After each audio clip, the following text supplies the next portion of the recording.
The next is another stand that is holding a burette. Different burettes are kept in the laboratory for different reagents and different analysis, and they are properly labeled. Like for example, this burette is meant to take hydrochloric acid, dilute hydrochloric acid, usually between 0.5 normal to 1 normal HCl. So analysis involving HCl or titrations involving HCl are carried out here on this particular burette stand. Another burette stand that is here is iamine. Because of the nature of the analysis carried out in this lab, this particular one is specifically kept for standard iamine, as there are two different types of iamine used in this particular lab. The one prepared by the analyst and the one purchased which usually must have been standardized by the manufacturer. It is used mostly to cross-check with the ones prepared and standardized by the analysts in this laboratory. The next is a distiller unit. The distiller unit is used for generating distilled water. Please, you can check on some of our video or type distilled to check a video on distilled water, its technique and its methods of operation. Please, I want to plead at this junction that you please help me click the subscribe button. Honestly, it will not cost you anything, but it does a lot of advantage to me, and I sincerely plead and humbly, please help me click on the subscribe button. Thank you. Now, the next, after this, are some of the glassware used in the laboratory.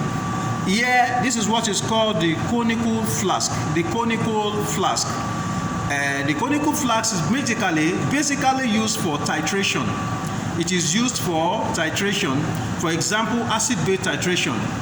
The base is to be in the conical flask, while the acid could be in the burette, or the other way around, depending on the nature of the titration to be carried out.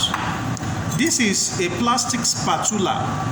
A spatula is just like the spoon used at home to transfer samples from a certain container to the other. So it could come in stainless steel or in a plastic form. So you can see spatula, it looks so much like a spoon.